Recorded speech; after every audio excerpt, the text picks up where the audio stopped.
Bonjour à toutes et à tous. Merci beaucoup d'être venus si nombreux et nombreuses aujourd'hui. Donc aujourd'hui, on va parler de la façon dont la question du racisme se pose en géographie.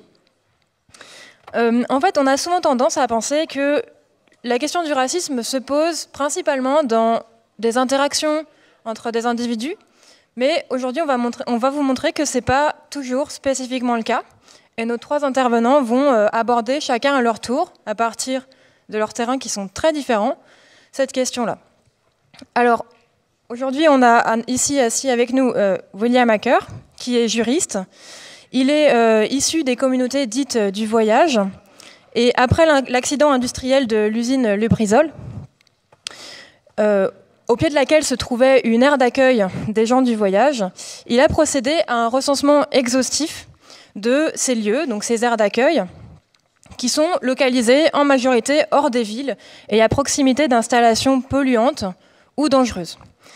Il a présenté ce travail dans un ouvrage qui s'appelle « Où sont les gens du voyage ?», qui est un inventaire critique des aires d'accueil, qui est paru en 2021.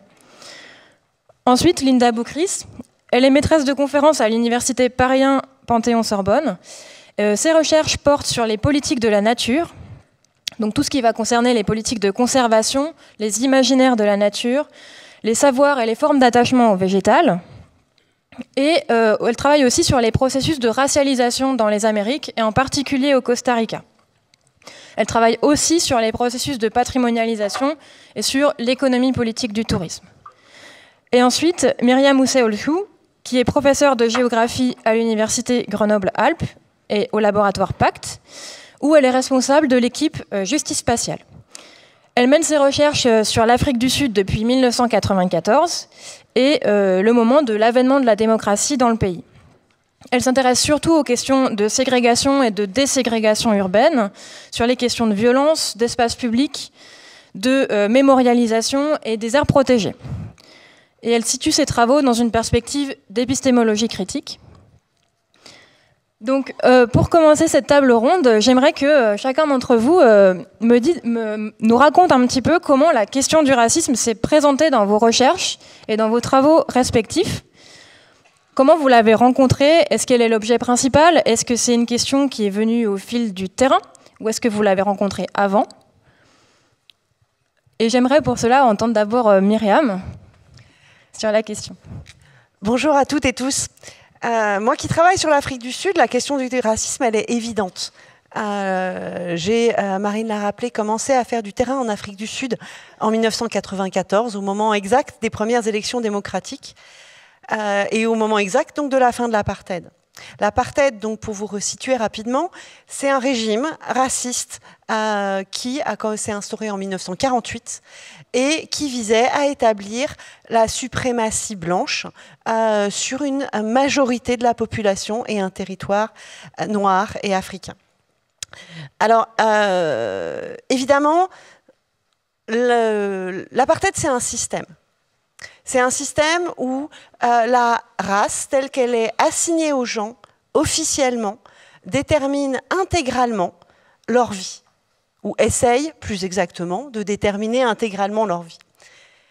Pour revenir très rapidement dessus, car Marine me surveille, la manière dont ça se passe, c'est qu'on a d'abord, dont ça se passait sous l'apartheid, c'est qu'on a une loi qui dit que chaque personne doit avoir une race. Cette race est officiellement déterminée par toute une série de critères. Et ce qui est intéressant de voir, c'est que ces critères sont à la fois des critères physiques d'apparence, la couleur de peau, la texture des cheveux, que l'on teste devant une commission officielle avec un peigne pour savoir, mais c'est aussi un ensemble de critères sociaux, car le racisme est une construction de la société. Ce qui contribue à déterminer la race qui sera inscrite sur votre carte d'identité, c'est aussi à quoi ressemblent vos parents, à quoi ressemblent vos enfants, à quoi ressemblent vos amis aussi. Et c'est enfin, peut-être particulièrement pervers dans un système totalement pervers de toute façon, c'est ce que vos voisins pensent de vous. Quelle est la race quelle est votre race d'après vos voisins? Une fois que cette race est déterminée, vous êtes soit blanc, soit africain, soit indien, soit, si vous ne rentrez dans aucune des 3 catégories précédentes, colored, c'est-à-dire basané, un peu brun, mais ni noir ni blanc. Et c'est cela qui va déterminer tous les secteurs de votre vie. Avez-vous le droit de vote, oui ou non? Ça va dépendre de ça. Est-ce que vous pouvez être propriétaire de votre maison? Est-ce que vous pouvez acheter une parcelle? Est-ce que si vous êtes dans une catégorie intermédiaire, par exemple indien, vous pouvez être propriétaire de votre maison, mais pas de la parcelle sur laquelle elle est bâtie? Parce que, évidemment, ces 4 races sont hiérarchisées. Les blancs se sont mis au sommet de l'échelle, les africains en bas, colored et indiens intermédiaires. Donc, droit politique, droit foncier, le type d'éducation que vous recevez, votre cursus scolaire, le contenu des programmes scolaires va être déterminé en fonction de ça. Également, les personnes avec qui vous pouvez fonder une famille ou simplement avoir des relations sexuelles un soir. Tout cela est en fonction de votre race. L'amende que vous payez ou la peine de prison que vous faites si vous avez couché avec la mauvaise personne, entre guillemets, sera aussi en fonction de votre race. En ajoutant évidemment, et je vais terminer là, toutes les discriminations de la vie quotidienne, ce qu'on appelle l'apartheid mesquin, de où vous vous asseyez dans le bus. Est-ce que vous pouvez avoir accès au théâtre ou pas? Est-ce que vous pouvez jouer pour l'équipe de rugby des Springboks ou pas?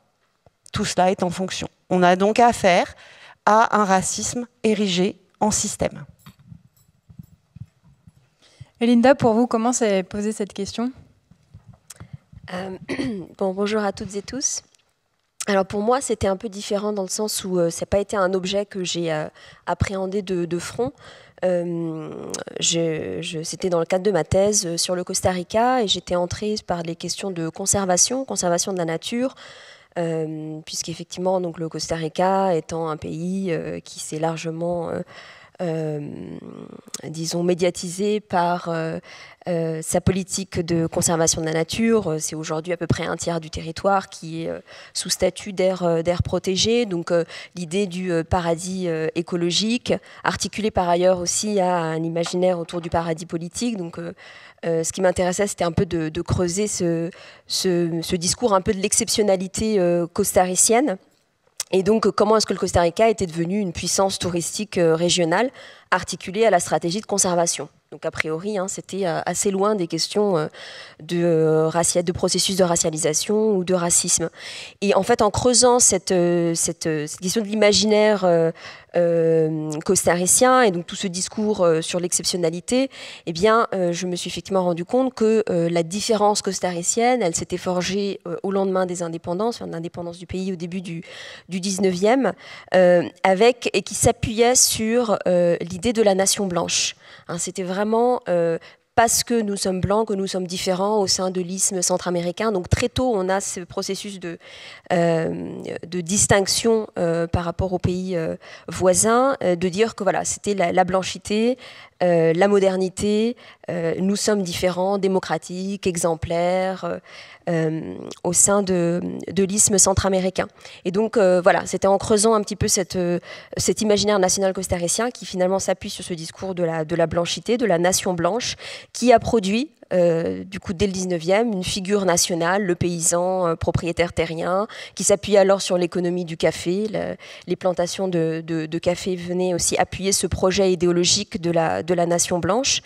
Et donc ça s'est effectivement déployé par un certain nombre de lois raciales qui visaient à sélectionner l'immigration, à accorder l'accès ou justement l'interdiction d'entrer sur le territoire d'un certain nombre de catégories, dont la race des populations dites de race noire. donc à la fois à l'échelle nationale, hein, c'est donc une formation raciale qui est complexe, mais aussi à l'échelle régionale. Donc sur le Costa Rica, donc la plaine caribéenne du Costa Rica donc a fait l'objet d'une concession par l'État à ce qui va devenir la compagnie bananière United Fruit Company. Qui va être vraiment un État dans l'État, une enclave, et qui va elle aussi déployer tout un régime racialisant, avec une ségrégation à la fois raciale du travail, mais aussi de l'espace, aussi bien en matière de transport, de logement, toutes les activités socio-culturelles, églises, hôpitaux, etc., et écoles, bien sûr. Et donc, il y a effectivement cette question des héritages de cette enclave qui a perduré jusque dans les années 50, au moment du départ de la United Fruit Company.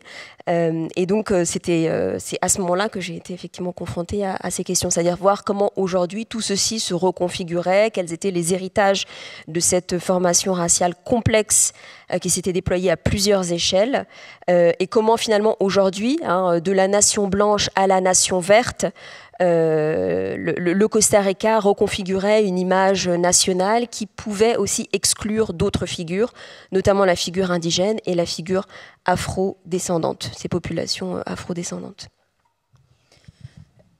Et maintenant, on va passer un petit peu plus proche de chez nous. On va se rapprocher progressivement avec les travaux de William. Comment la question s'est posée pour vous ?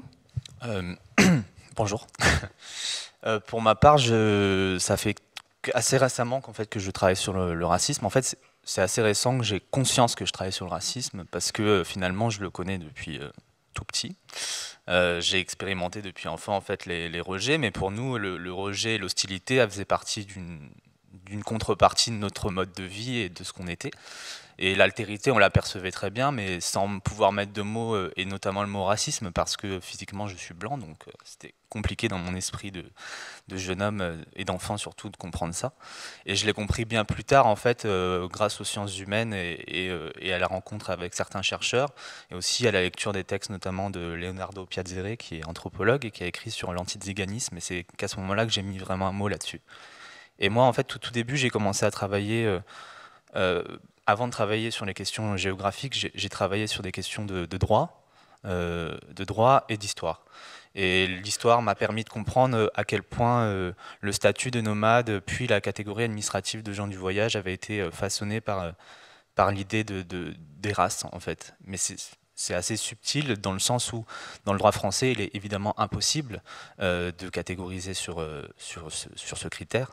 Et donc, ça a été fait de manière détournée, en fait, par une sélection de critères juridiques objectifs qui visaient à sélectionner, en fait, à viser spécifiquement le Tzigan, ou en tout cas l'image et la représentation qu'on s'en faisait. Ça a commencé... à partir, juridiquement en tout cas, à partir des premiers recensements de 1895 de nomades en France. Donc on appelait à l'époque, on n'appelait pas ça nomade encore, on appelait ça bohémien, romanichel et tzigan. Et puis en 1912, ça a pris l'apparence concrète d'un statut juridique qui est le statut de nomade et qui a mené à l'internement nos arrière-grands-parents dans mon cas et les grands-parents encore de certaines personnes vivantes aujourd'hui. Et puis il y a encore très peu de survivants de cette période. Et en fait, l'internement, toutes ces questions-là, en fait, je les avais largement intégrées. J'avais aussi compris le système juridique qui s'était mis en place sous le statut, enfin sous la catégorie administrative de gens du voyage, avec ces carnets de circulation. Je voyais mes parents qui avaient les carnets, je voyais qu'on pointait au commissariat relativement souvent. Je voyais que nos acceptations à l'école ou dans la ville étaient vraiment conditionnées à ce qu'on était, en fait. Et après, j'ai fait la rencontre de la recherche. Ça m'a beaucoup servi parce que quand j'étais adolescent, j'avais pas de discours, j'arrivais pas à m'identifier à quelqu'un et surtout, j'avais pas de discours à porter, donc je pouvais pas me défendre déjà et ensuite parler de ces phénomènes. Et ensuite, j'ai rencontré une chercheuse qui s'appelle Lise Foineau qui travaillait en tant qu'anthropologue spécifiquement sur les aires d'accueil, qui étaient des espaces que je connaissais par ailleurs. Et dont j'avais été usager temporaire plus jeune, mais sur lesquels j'avais jamais réellement réfléchi, si ce n'est qu'une aire d'accueil, c'est toujours à côté d'une déchetterie. Bon, c'était quelque chose d'assez clair dans mon esprit, mais je n'avais pas réfléchi sur le pourquoi et précisément sur cette question-là. Et en fait, la géographie est venue après, au moment de l'incendie de Lubrizol, où il y avait cette aire d'accueil au pied de l'incendie, et donc avec cette chercheuse, avec les habitants de l'aire, etc., on a commencé à monter une espèce d'entreprise médiatique collective, et on s'est vite confronté en fait aux institutions qui nous ont dit mais vous dites que toutes les aires d'accueil sont mal localisées, mais vous pouvez même pas le prouver. Donc c'est de la démagogie. Et j'étais tellement vexé en fait que ce bonhomme de la direction du logement me dise ça que j'ai dit bon alors je vais te prouver que c'est faux. Et j'ai commencé à recenser les environ 1500 aires d'accueil, 1400 aires d'accueil françaises. Donc avec Google Maps, avec un téléphone et avec une voiture. Et puis petit à petit ça a pris de l'ampleur jusqu'à devenir un ouvrage et à démontrer aussi l'ampleur du phénomène. Je pense que j'avais des diapos peut-être à montrer rapidement. La télécommande. Ah. Fermez les yeux. Oui, fermez les yeux. Vous allez voir les miennes d'abord et après vous plus tard. D'accord? Donc on est 1, 2, 3, vous fermez les yeux. En tout cas, ça marche bien. Voilà. Vous pouvez rouvrir. Donc, en fait, ça concerne absolument tous les départements français, hein, puisque tous les départements français ont des aires d'accueil. Et ce qui est assez intéressant, c'est que les Vosges, ce n'est pas spécialement un département catastrophique, ni un bon élève, vous allez le voir, puisque là, nous avons l'aire de Cap-Avenir, Thaon-les-Vosges. Excusez-moi pour la prononciation, je ne suis pas des Vosges, donc vous pouvez me corriger si jamais. Qui est placé pas très loin de la ville, pour le coup, qui est plutôt bien placé, mais qui est sur un ancien dépotoir. Donc les sols sont pollués. Alors la question est, est-ce que les sols ont été dépollués? C'est souvent rare. Hein. Là, nous avons celle d'Épinal-Razimont, qui est dans la zone de la déchetterie, vous la voyez en haut à droite. 47 minutes de marche pour le centre, évidemment, pour les questions d'accès à l'école et de services publics, c'est un peu compliqué. Celle de Gérardmer, la déchetterie qui est juste à côté, hein, donc il y en a une en dessous et une zone en dessous. Donc il y en a deux en fait, on est vraiment entouré. Celle de Golbet qui est sur un site Céveso, une fois n'est pas coutume. Donc ça c'est une usine de papier, ça sent extrêmement mauvais et l'air se situe sur la rue du Déversoir, donc ça m'a toujours assez fasciné. Et qui est dans une zone industrielle par ailleurs. Celle de Mirecourt qui est directement à côté d'un local haute tension. Celle de Neufchâteau qui est à 47 minutes de marche également. Elle est également dans la zone déchetterie. Elle ne colle pas, donc je ne l'ai pas marqué. Mais celle de Rambervillers, qui pour le coup est bien localisée. C'est une des rares aires françaises qui est relativement en centre-ville et qui n'est pas en face d'un commissariat. Parce qu'en règle générale, en centre-ville, ça veut dire en face du commissariat. Celle de Rans-l'Étape, qui est dans une carrière. Celle de Saint-Nabord, qui est en zone industrielle, à côté d'un site haute tension, de silos agricoles et d'une usine de béton qui est extrêmement difficile à vivre en raison des poussières. Celle de Vittel, qui est très isolée des villes et à proximité de lignes haute tension. Et je voulais aussi vous montrer celle de Strasbourg, parce qu'elle est en plein centre-ville, celle de Strasbourg, mais dans la zone industrielle de Strasbourg. Évidemment, elle est très isolée, puisqu'il y a les cours d'eau de chaque côté. Et en fait, cette aire, elle est surnommée la Petite Auschwitz par ses habitants. Alors, c'est toujours un peu délicat d'aborder ce sujet-là, mais les habitants l'ont surnommée comme ça parce qu'elle est entourée de lignes de chemin de fer, de cheminées, et puis qu'ils ont vraiment l'impression d'être gardés en fait. Donc elle est en plein milieu de plusieurs usines Céveso au seuil, à côté de lignes de chemin de fer évidemment, et de plusieurs usines, de la déchetterie, une fois n'est pas coutume. Et puis je voulais vous parler aussi, pour vous montrer à quel point c'est proche de vous, celle de Saint-Dié-des-Vosges, qui est elle devant le centre de stockage des ordures ménagères. Là aussi, une fois n'est pas coutume. J'ai pas eu le temps d'y aller hier, d'habitude je fais ça, mais là il y avait environ 1 heure de marche, donc j'avais pas eu le courage à arriver à 21h d'y aller. Voilà. Merci William. Alors, vous nous avez bien montré votre façon de procéder par recension de ces différentes aires d'accueil, mais moi je me demandais comment on travaille de manière générale sur la question du racisme aujourd'hui en géographie. D'une part, quand on est confronté à régulièrement des processus de dénégation ou en tout cas de non-reconnaissance du racisme que les gens vivent. Et d'autre part, en fonction des terrains sur lesquels on enquête, comment est-ce que vous avez pu travailler ces questions-là, Myriam, Linda ou William?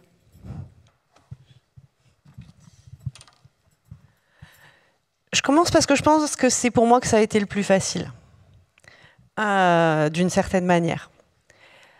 L'Afrique du Sud, c'est un terrain typique de géographe. C'est un terrain lointain, c'est un terrain exotique, avec tous les problèmes que le terme pose.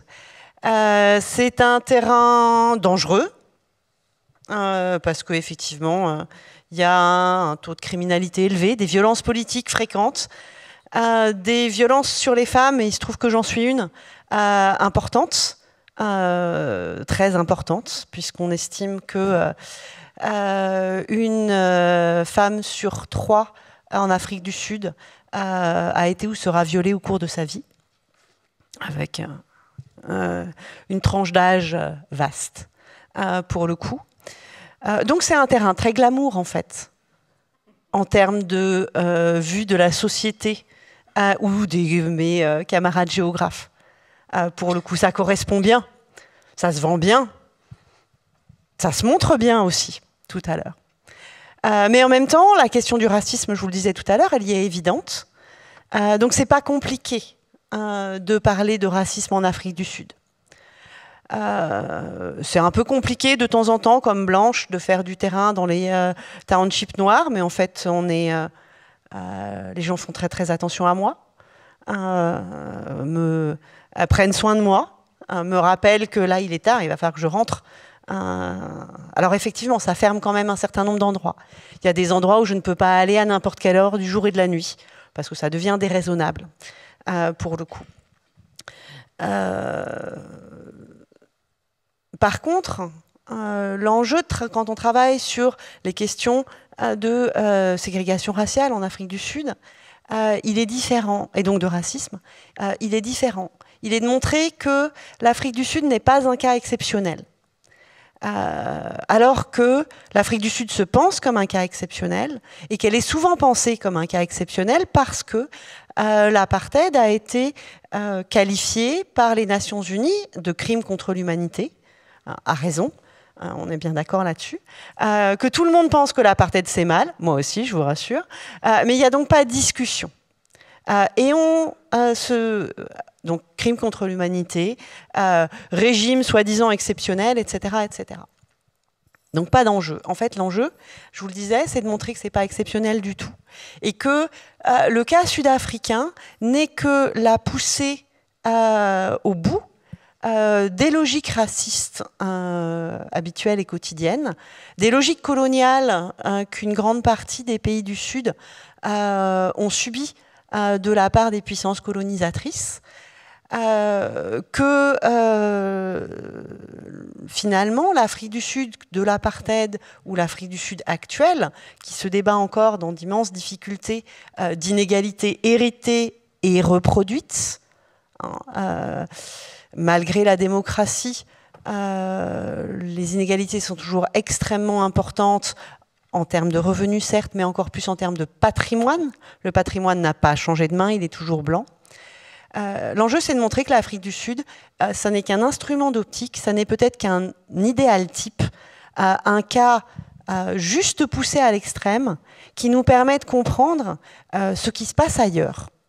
Ce qui se passe dans toute une série d'autres pays où le racisme y est moins flagrant, peut-être, mais fonctionne selon des logiques tout à fait similaires. Et pour vous, Linda, alors, si on va un petit peu ailleurs, comment vous avez travaillé cette question-là? Comment vous l'avez abordée? Alors, un premier point, c'est effectivement, on peut... j'ai été amenée un peu à un moment donné à essayer de documenter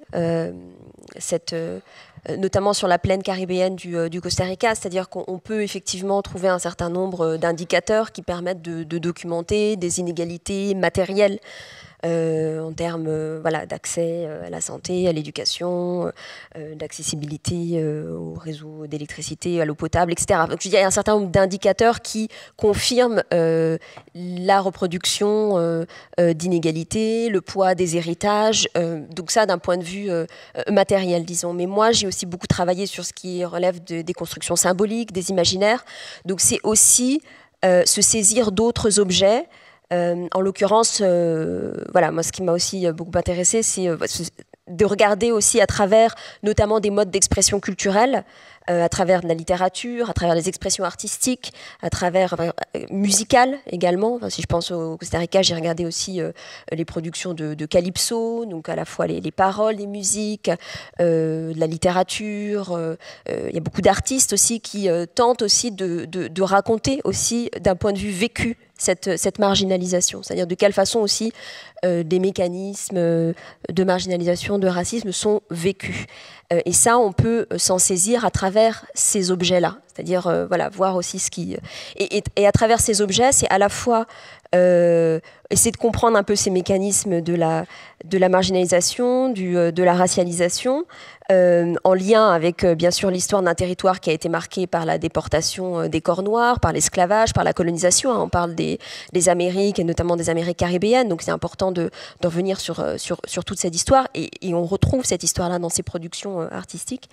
Et aussi, à travers ces objets-là, c'est à la fois comment ce racisme est vécu, mais aussi c'est des outils de résistance aussi. Donc on lit aussi, ça on en reparlera probablement par la suite, mais on lit aussi de quelle façon eh bien, cette racialisation, ces effets du racisme sont...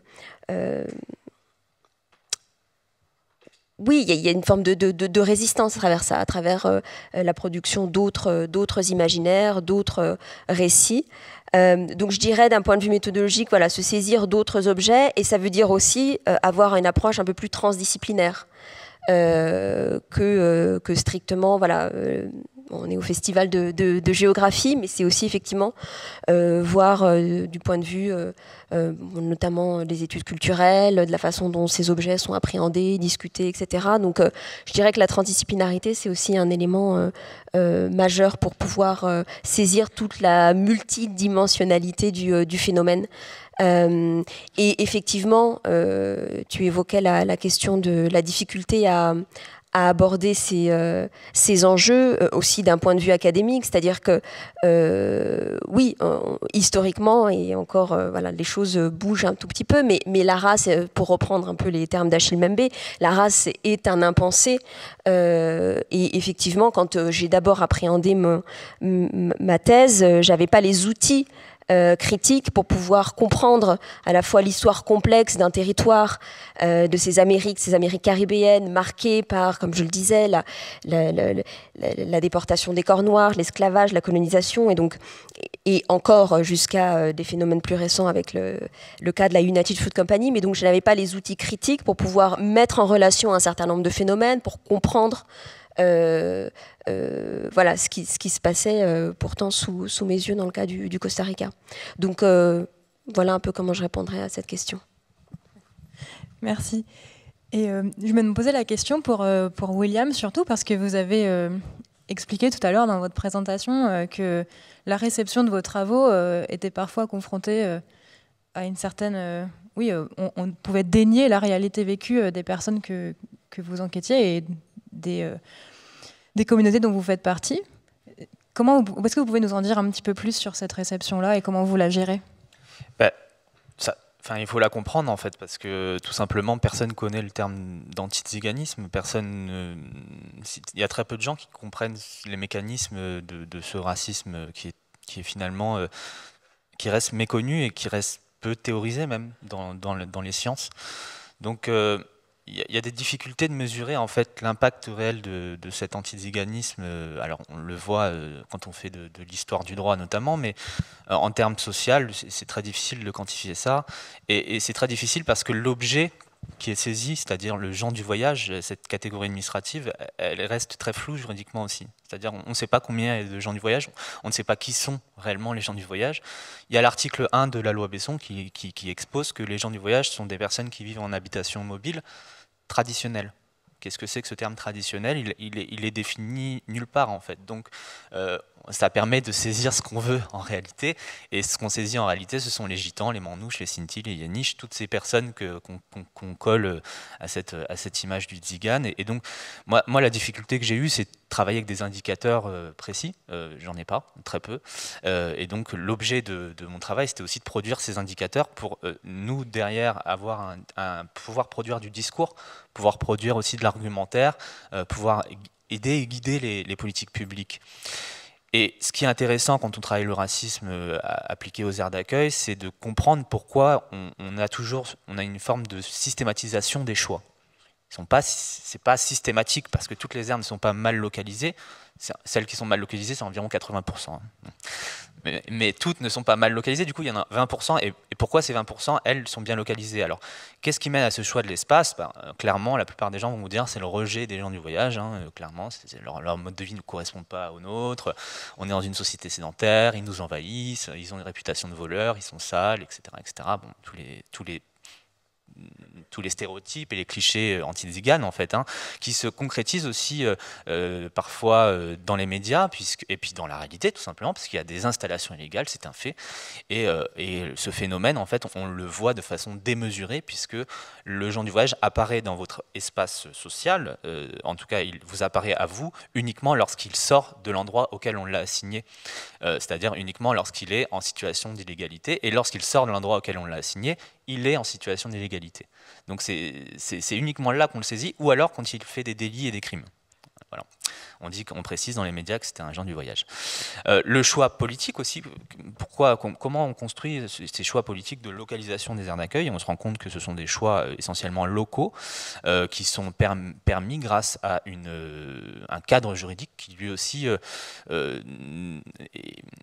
est assez vide par endroits. C'est-à-dire qu'il y a beaucoup de silence de la loi sur certaines choses, et donc on veut offrir une souplesse en fait aux élus locaux, même si j'entends par ailleurs que les lois sont contraignantes pour eux, mais cette souplesse, elle permet ce type de localisation.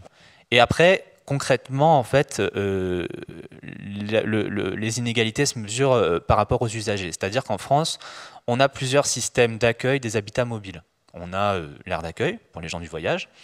On a les terrains de camping-car, donc il y en a plein, des aires de camping-car, des campings municipaux, des aires de stationnement, enfin voilà, il y a différentes typologies. Et il y a un hermétisme total entre les aires d'accueil et le reste. C'est-à-dire que les usagers des aires d'accueil, qui sont gens du voyage, ils peuvent aller que dans les aires d'accueil. Les terrains de camping municipaux, jusqu'à très récemment, les années 90, interdisaient explicitement dans leur règlement intérieur les gens du voyage. C'était écrit noir sur blanc, la jurisprudence est passée par là, nettoyer tout ça. Sauf qu'aujourd'hui, on interdit les doubles essieux. Donc les caravanes double essieu, donc à 4 roues en fait, donc toutes nos caravanes concrètement. Et c'est bizarre parce que c'est un mystère total. Pourquoi on l'interdit? C'est peut-être un des secrets les mieux gardés de France, vraiment. Donc à chaque fois on me dit ça déplace la pelouse, c'est trop lourd. Des fois on me dit ça quand il y a du gravier, alors ça me fait beaucoup rire. Mais en fait quand on va sur le site des caravaniers et camping-caristes de France, on le dit clairement que c'est pour éviter d'avoir les gens du voyage dans le terrain de camping, et que si vous êtes propriétaire d'un double essieu et que vous n'êtes pas gens du voyage, écrivez aux caravaniers de France et vous feront une attestation. Donc on a quand même tout un système en fait qui sépare les usagers en fonction de leur qualité finalement, de leur perception raciale dans l'espace social et par l'administration notamment. Et ce qui est assez dingue, c'est que quand on regarde un territoire en termes géographiques, ça se traduit très concrètement. Par exemple, moi je m'étais amusé, bon là j'ai pas fait un diapo sinon j'en avais pour 10 ans, mais je m'étais amusé sur le territoire du Calvados. Donc on avait toutes les aires de camping-car et de camping municipaux qui étaient au bord de la mer, en centre-ville, c'était génial. Il y avait même des camping-cars vraiment en plein centre-ville devant l'église, quoi. Ils avaient fait une aire. Et toutes les aires d'accueil en fait étaient dans les usines, enfin avaient ce type de localisation. Donc le contraste était assez saisissant, et surtout le discours public était saisissant, puisqu'on vous disait mais une aire de gens du voyage de 12 personnes dans une ville, vous vous rendez compte en termes de salubrité publique et tout ce que ça crée, enfin d'attractions touristiques. Et puis l'année d'après on vous construit 50 emplacements pour les camping-cars, donc c'est complètement dingue. Bon, voilà. C'est vraiment comme ça qu'on le saisit par plein de prismes en fait, le racisme, et il se traduit très concrètement dans l'espace urbain. Donc du coup, votre approche spatiale, elle se traduit aussi par l'articulation entre des emplacements et tout un système juridique qui autorise ces emplacements, si j'ai bien compris. Tout un système juridique qui autorise ces emplacements, ou en tout cas qui, je dirais pas qui les autorise, je dirais qu'en fait cette géographie que je présente, c'est à la fois une géographie de violence, parce qu'elle résulte d'une histoire particulière qui est une histoire de discrimination, de violence, de fichage, d'internement. Et il y a une continuité entre l'internement et l'accueil, de façon indéniable, puisque lorsque l'internement a cessé à l'été 46, donc il a cessé après l'internement des collaborateurs. Pour vous dire jusqu'à quand nous on a attendu, jusqu'à quand nos arrière-grands-parents ont attendu pour être libérés des camps. Donc été 46, ils sont libérés, et le ministère de l'Intérieur envoie une note télégraphiée à tous les préfets de France en leur disant il faut continuer à profiter des résultats heureux, c'est-à-dire la sédentarisation. Donc la sédentarisation, c'est vraiment la continuité en fait entre les camps et les aires d'accueil. C'est-à-dire que dès 1949, les autorités publiques commencent déjà à penser à ces aires d'accueil et à la création de ces aires d'accueil. Et ça a complètement bouleversé les schémas de voyage. Ça a participé aussi à une forme d'appauvrissement et à la fois culturel et à la fois économique, et de précarisation. Et donc on rentre dans des cercles vicieux qui se concrétisent de plein de manières, mais notamment de l'appauvrissement de nos communautés, de la précarisation, de la marginalisation, etc. Et puis forcément, une fois qu'on a ce bilan-là, eh bien, les politiques publiques vont devenir spécifiques aux gens du voyage. Elles le sont depuis 75 ans en France. Et quand on se penche sur le traitement administratif et sur le cadre juridique, et notamment sur le traitement des personnes dans les aires d'accueil, et c'est là que l'anthropologie est particulièrement pertinente sur la question, eh bien, on a tout un système qui est en place.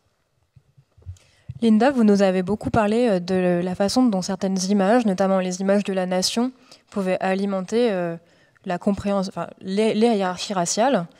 Et je me demandais, pour vous, qu'est-ce que ça signifiait d'avoir une approche spatiale pour aborder la question du racisme? Comment vous, passer par l'espace permettait de comprendre certains mécanismes?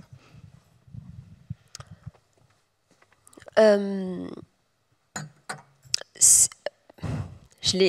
peut répondre à cette question de plusieurs manières.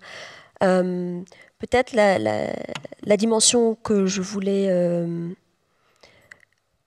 peut-être illustrer en comparaison avec William et Myriam, c'est peut-être en matière tout ce qui relève de la création des espaces protégés, qui invisibilisent des géographies. William, tu parlais de géographie de la violence. Ça, effectivement, c'est quelque chose que je travaille beaucoup, cette question des géographies de la violence qui sont invisibilisées à travers notamment les politiques de conservation de la nature, donc de création d'espaces protégés qui vont se matérialiser par des logiques d'éviction de population, de déplacement forcé de population, parfois dans la violence. Et donc là, c'est aussi un prisme d'analyse, c'est-à-dire que pour justifier les déplacements forcés, pour justifier des évictions, pour justifier des pratiques violentes, eh bien, la racialisation, là, elle opère, c'est-à-dire qu'elle va permettre de justifier aussi ces pratiques-là. Donc ça, c'est une façon de répondre à la question. Après, moi, j'ai beaucoup travaillé cette question justement des imaginaires de la nature, et ça aussi, c'est une façon de penser cette question du rapport racialisation-espace, et notamment à travers des figures de paysages qui sont produites. Et lorsqu'on parle des Amériques caribéennes, on pense bien sûr à la plantation. La plantation étant une figure spatiale qui matérialise un rapport racialisant de la façon à l'espace. Donc, de la même façon qu'on va trouver des travaux sur la prison, sur le ghetto urbain, etc., la plantation, elle matérialise un ordre social, politique, économique. La plantation, donc c'est une forme de simplification du paysage, une organisation euclidienne de l'espace, et qui va s'appuyer, si on regarde dans les Amériques caribéennes, la plantation, elle n'existe que par le travail forcée, la réduction en esclavage des corps, et notamment des corps noirs. Donc la racialisation, elle est au cœur du système de plantation, du fonctionnement de la plantation. Donc de ce point de vue-là, on a une production de paysages qui incarne un ordre colonial, racial, dans l'environnement. Donc ça peut être aussi un objet d'étude, et je continuerai là-dessus en parlant des résistances. Là, pour la géographie, c'est aussi très important de se nourrir de tous ces travaux en histoire environnementale. L'histoire environnementale nous a beaucoup aidé aussi à rendre visibles ces géographies de la violence dans la mise en place des premières aires protégées depuis les États-Unis. Et c'est important aussi de voir ce qui se passe ailleurs, parce qu'il y a aussi beaucoup de circulation, de méthodes, de pratiques, etc. Si je regarde la mise en place du système de conservation au Costa Rica, il est vraiment inspiré de ce qui s'est fait aux États-Unis. Les élites politiques costariciennes, quand elles ont mis en place le système de conservation, quand on regarde en termes de sociologie des acteurs, Ce sont des personnes qui ont fait leurs études aux États-Unis, qui se sont inspirées de la façon dont les parcs nationaux ont été mis en place. Donc il y a vraiment une circulation de pratiques, d'imaginaires et de méthodes. Et la mise en place du système de conservation aux États-Unis, elle s'est faite à travers une conquête violente des territoires et une domination d'un certain nombre de populations, à commencer par les populations amérindiennes. Mais donc voilà, c'est aussi comprendre aussi ces autres géographies et comment est-ce qu'elles circulent et comment est-ce qu'ensuite elles sont réimplantées dans d'autres territoires. Donc voilà, par rapport à ce qui va peut-être être discuté par Myriam sur la question du ghetto urbain, par exemple, la plantation est une figure spatiale qui vraiment incarne un ordre colonial, racial, particulièrement dans les Amériques caribéennes. D'accord, mais du coup, quand on parle de plantation ou des conséquences actuelles de ces dispositifs spatiaux ou de la conservation ou de la façon dont on mobilise... où on place les gens du voyage dans certaines zones, est-ce que vous pensez qu'on peut parler de racisme environnemental, par exemple? Linda, William Moi, c'est une notion que j'ai eu beaucoup de mal à appréhender. Forcément, c'est difficile à entendre la première fois qu'on l'entend, on ne le comprend pas très bien, et il faut se replonger vers tout ce qui a été fait avant, et notamment aux États-Unis, puisque c'est là que la notion est née, en fait. Elle naît précisément de populations afrodescendantes qui vivent dans des quartiers qui sont majoritairement pollués, et qui interroge, cette notion, elle interroge directement le lien qui peut exister entre les inégalités environnementales et la race. Voilà. Moi, j'ai trouvé ça intéressant à partir du moment où ça a été repris en Europe par d'autres, parce que je ne me suis pas mouillé au tout début, mais ça a été repris par le Bureau européen de l'environnement sur la situation spécifique des Roms en Europe de l'Est, qui vivent aussi dans des quartiers qui sont tout à fait pollués et ségrégés. Et quand je l'ai repris, en fait, quand j'ai repris tous ces principes et que je les ai appliqués au système d'accueil français, eh bien on a quoi? On a des terrains qui sont spécifiques à une population qui est historiquement discriminée et appréhendée quand même par sa race, ou par l'idée qu'on se fait de sa race. On a des terrains qui sont choisis par la force publique, validés par des préfets, donc l'État, et on a des terrains qui sont majoritairement d'une part éloignés et d'autre part pollués. Alors quand je parlais de géographie de la violence, je voulais aussi parler de géographie de l'indifférence, parce que c'est pas nécessairement, on met pas les gens du voyage dans des poubelles consciemment. C'est-à-dire que je ne pense pas que quelqu'un se dise les gens du voyage c'est la poubelle. Enfin, ça me paraîtrait aberrant. Je pense vraiment qu'en fait, quand au fur et à mesure j'analyse aussi les discours produits par les élus locaux, notamment donc ceux qui sont responsables en partie de ces choix de localisation, je pense qu'on les met simplement parce que on veut éloigner à tout prix l'aire d'accueil au maximum de l'espace de vie dans la ville, et donc on l'éloigne. En l'éloignant, on se confronte à des coûts de raccordement qui sont exorbitants et de viabilisation des terrains. Et donc on les met à proximité d'autres installations qui existent déjà, qui sont éloignées pour des raisons de nuisance, tout simplement. Parce que quand on met une aire d'accueil à proximité d'une déchetterie, les raccordements en eau, en électricité, en viabilisation de terrain sont beaucoup moins chers que quand on les met en plein milieu de la forêt. Et c'est aussi pour ça qu'on a beaucoup d'aires d'accueil à proximité de cimetières ou de funérariums, par exemple, ou de crématoriums aussi, ça arrive. Merci. Et du coup, Myriam, pour vous, qui travaillez sur... on va dire, comme vous l'avez présenté, un des archétypes, une des figures archétypales de la façon dont on produit du racisme par l'espace. Comment comment passer par l'espace nous aide à comprendre ces discriminations raciales, ces hiérarchies raciales? Le cas sud-africain, là encore, est très parlant. Les géographes sud-africains, comme Christopher, disent que l'espace est là pour établir et pour perpétuer la ségrégation raciale. Le temps pendant lequel le régime d'apartheid s'est établi et son autoritarisme lui a permis de profondément modeler l'espace de l'ensemble du pays. Et là, les diapos que je suis sûre, vous n'avez pas regardé quand elles sont passées la première fois, n'est-ce pas?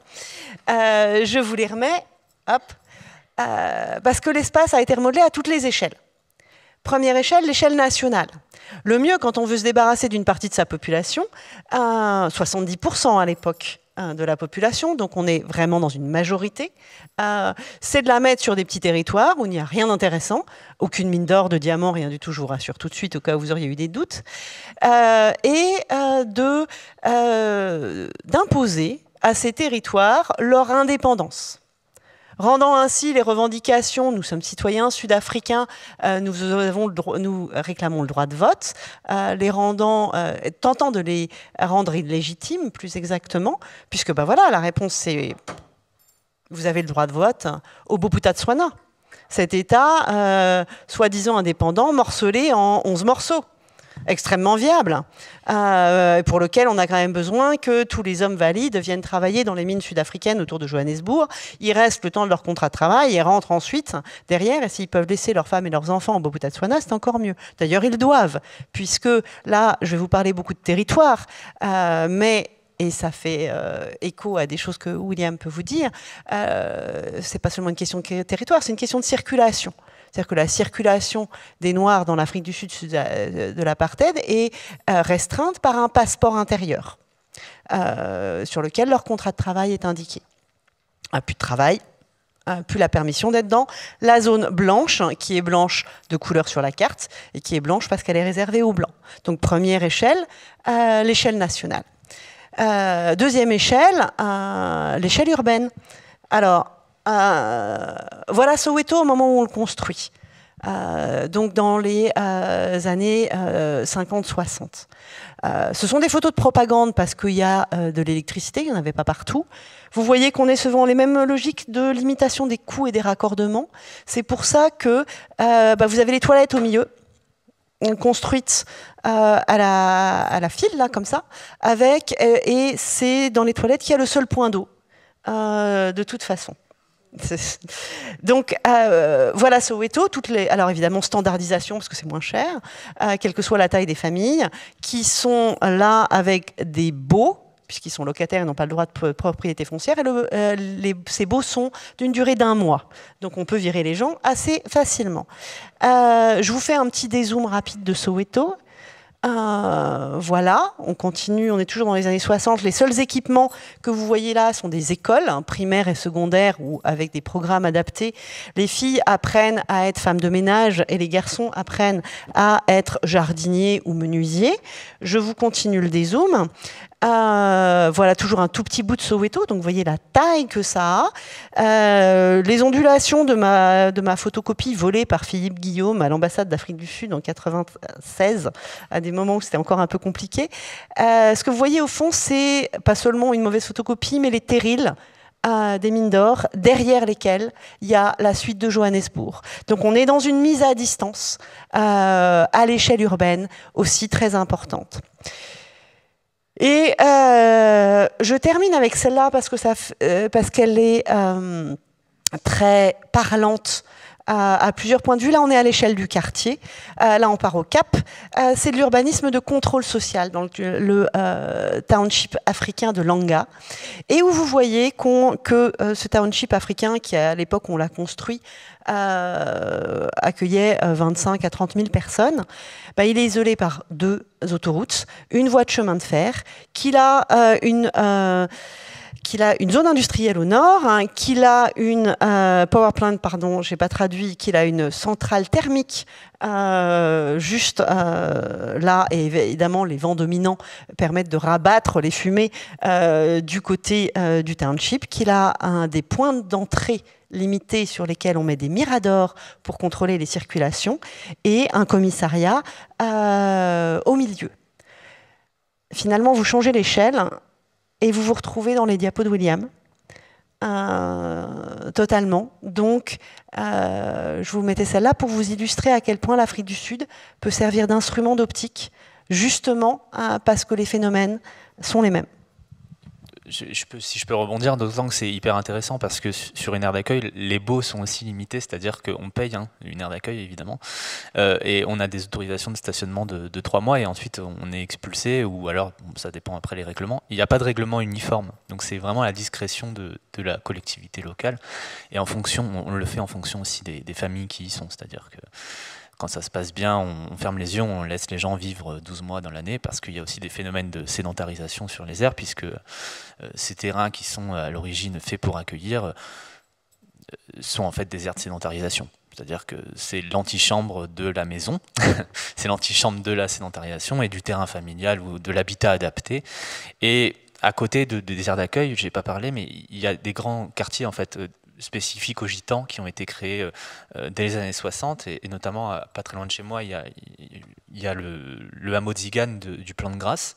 On a parqué des gens pour les industries du parfum, donc qui y cueillent toujours d'ailleurs les fleurs aujourd'hui, et on l'a fait dans plein d'endroits en France, la cité gitane de Berriac d'ailleurs, qui est le premier maire gitan de France donc c'est une petite fierté, et voilà, donc on a ces espaces-là en fait, ces logiques-là se retrouvent complètement et dans les aires d'accueil et dans les espaces, les quartiers spécifiques aux gens du voyage qu'on a créés et qu'on continue de créer, notamment à travers les maîtrises d'œuvres urbaines et sociales, les mousses.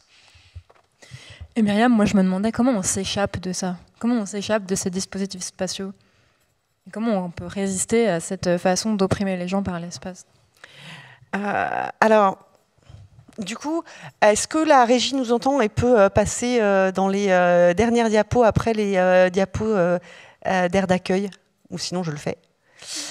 Alors en fait, pour reciter un autre géographe, là non sud-africain mais britannique, Tim Creswell, c'est justement parce que l'espace est utilisé comme un moyen de la domination qu'il va pouvoir être utilisé comme un moyen de résistance. Cette résistance, elle change en fonction de à qui vous avez affaire. Elle change, elle n'est forcément pas la même, entre la résistance sous l'apartheid, face à un régime autoritaire, et la résistance par rapport aux inégalités qui persistent dans l'ère post-apartheid actuelle. Sous l'apartheid, on a une résistance qui est dans le quotidien et dans l'ordinaire.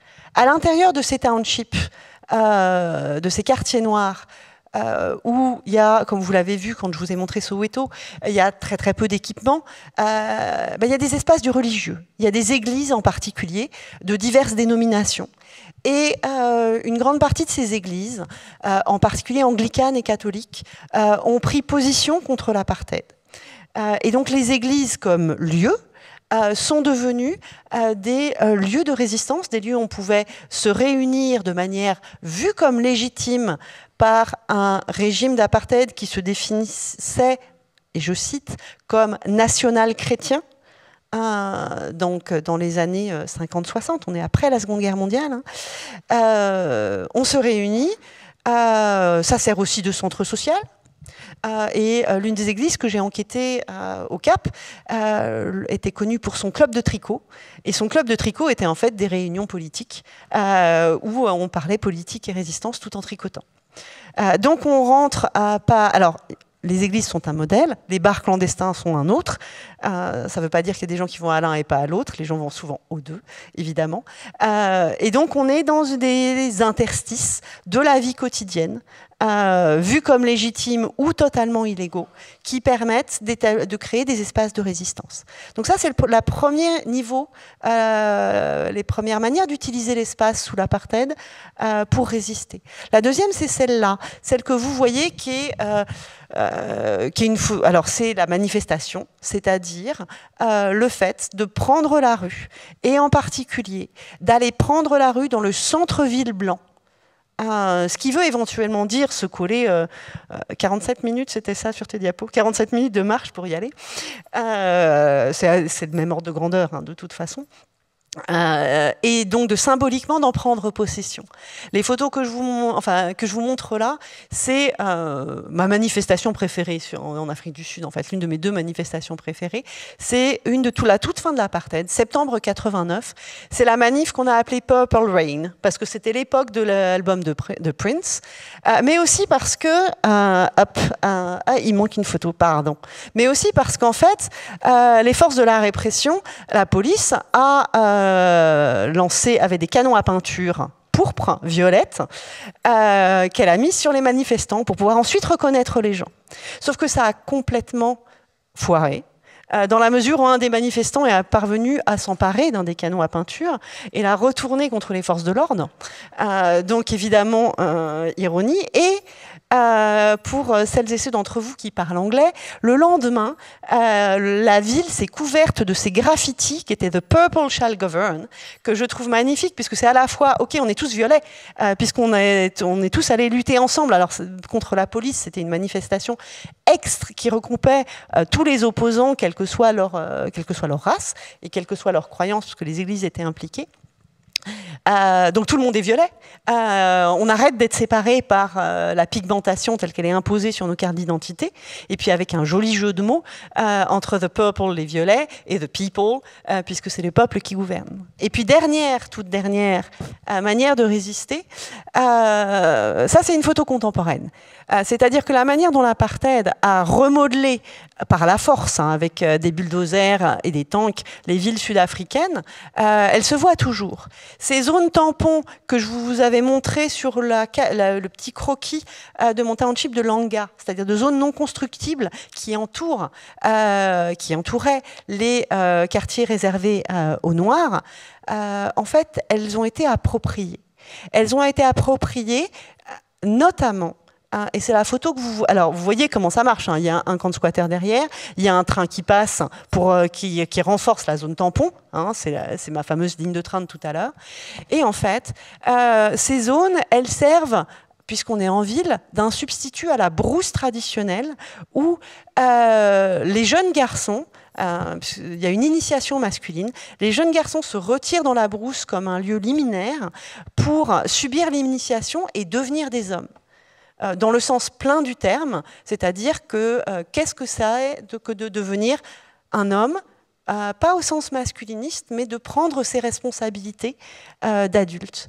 Et donc on a un dispositif spatial, celui de la zone tampon, qui était là pour encercler, pour isoler, pour faire circuler les patrouilles qui isolaient le township, qui a été réapproprié spontanément pour que les gens se réalisent et remplissent leur pleine humanité. Et Linda, vous avez parlé de la question des plantations. Et moi, je me demandais, aujourd'hui, quelle est la mémoire de ce dispositif-là? Qu'est-ce qu'on en fait dans les villes contemporaines, que ce soit au Costa Rica ou ailleurs?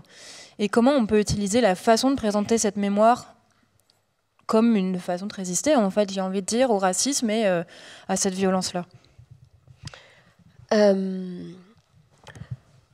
Bon, déjà, là, effectivement, par rapport à cette question de racisme et espace, on a bien compris que tout ce qu'on a décrit en termes de logique, d'exclusion, de déplacement de population, de dépossession des terres, de contrôle de l'espace, c'est la matérialisation. Ce sont des pratiques spatiales qui matérialisent le racisme. Sur la question, pour répondre à cette question de la résistance, bon, si je regarde ce qui s'est passé, à l'échelle du Costa Rica, moi, ce qui m'a vraiment aussi intéressé, c'est pas simplement de décrire, disons, d'un point de vue académique, les mécanismes de la domination. Ce qui m'intéressait aussi, c'est d'essayer de voir effectivement quels étaient aussi les processus de résistance. Et ce qu'on voit à l'échelle des régimes de plantation qui avaient été mis en place par la United Fruit Company dans la plaine caribéenne, c'est que effectivement, on avait ce système-là, un régime que j'ai décrit par ailleurs dans ce qu'il symbolisait, dans la matérialisation d'un ordre dominant, racialisant, mais aussi, je veux dire, la terre, elle est aussi appropriée par les populations, en l'occurrence afrodescendantes, sur lesquelles j'ai travaillé. Ce que je n'avais pas précisé, c'est que autant donc il y avait une interdiction d'entrée sur le territoire de populations afrodescendantes, mais lors de la concession par l'État costaricien, il y a eu une autorisation exceptionnelle pour la compagnie United Fruit Company de faire venir, d'organiser l'arrivée de migrants travailleurs qui venaient principalement du bassin caribéen, principalement de la Jamaïque, mais aussi de Trinidad et d'autres pays d'Amérique centrale. Donc on a une présence afro-descendante jamaïcaine aujourd'hui au Costa Rica qui est issue notamment de ces migrations de travail dès la fin du 19e. Et donc ils sont venus pour travailler dans les plantations de bananes, mais ils se sont aussi appropriés le territoire, ils ont aussi transformé les paysages. Et ça aussi se lie des mécanismes de résistance dans cette forme d'appropriation, et notamment dans la façon dont ils se sont appropriés la terre, dans le cadre des jardins potagers, ça c'est ceux sur lesquels j'avais travaillé, notamment les jardins créoles, parce qu'effectivement produire la terre, c'est aussi signifier un rapport au monde, c'est dire, c'est s'inscrire dans un rapport au monde, et donc c'est aussi à travers l'identification de savoir et de formes d'attachement au végétal dans ces jardins créoles, c'est aussi d'autres mondes qui se dessinent, d'autres récits. Et ces résistances-là, elles étaient déjà opérantes dans le cadre des régimes de plantation dans d'autres territoires. C'est tous les travaux là aussi d'histoire environnementale, mais aussi en géographie sur tout l'héritage environnemental, alimentaire des possédés, donc sous l'ombre portée de l'esclavage, et bien comment ces populations afrodescendantes, cette diaspora noire des Amériques, a aussi transformé ces paysages, a aussi marqué de son empreinte les territoires pour signifier des mondes, des imaginaires, des univers. Je dirais, voilà, il y a la plantation, et puis il y a aussi les jardins, par exemple, créoles, qui sont des modes d'expression et de signification d'autres rapports à la terre, qui est d'ailleurs un rapport à la terre qui n'est pas le même que celui qu'on retrouve dans la plantation, c'est-à-dire pas un rapport extractiviste de domination de la nature et des corps. Donc ça, voilà, d'un point de vue environnemental, moi ce qui m'intéresse, c'est effectivement cette question du travail de la terre, de ces jardins créoles au sein des régimes de plantation. Mais après, on peut aussi étendre cette question de l'espace public comme autre mécanisme de résistance. Myriam en a parlé, parce qu'effectivement, l'espace, c'est aussi, du coup, la lutte pour les droits, c'est aussi la lutte pour l'espace. Et donc, être présent dans l'espace public à travers les manifestations, les protestes, mais aussi d'autres modes d'expression, c'est une modalité de résistance. Et puis après, on peut ouvrir tout le champ de toutes les politiques patrimoniales, et ça, c'est aussi un autre volet de la discussion. Mais disons que je mettrai la lumière, puisque j'ai beaucoup parlé d'environnement, sur ces pratiques de la terre à travers les jardins créoles comme des modes de résistance face à un régime de plantation. Et William, peut-être très rapidement, avant de passer la parole à la salle, dans les cas que vous avez étudiés, comment ça s'est concrétisé quelles pratiques de résistance vous avez pu rencontrer? Alors déjà sur les pratiques de résistance, je vous invite vraiment à lire les travaux de Lise Foineau qui a vraiment beaucoup travaillé sur ces questions-là. Moi je vais parler plutôt d'histoire et simplement d'expérience personnelle. Je pense que les pratiques de résistance, elles ont été dépossédées des voyageurs. Enfin, à un moment donné, on a été dépossédés par l'Église catholique, qui a eu une politique très paternaliste à l'égard des voyageurs et qui s'exprimait au nom des voyageurs envers les instances publiques, et d'associations, notamment d'associations nationales, Amis des Tziganes, Défense des Tziganes, etc., où il n'y a aucun Tzigane, qu'on soit clair, et qui s'exprime depuis 70 ans à notre place, et qui encore aujourd'hui est l'interlocuteur privilégié des partenaires publics. Donc elle a déjà été dépossédée.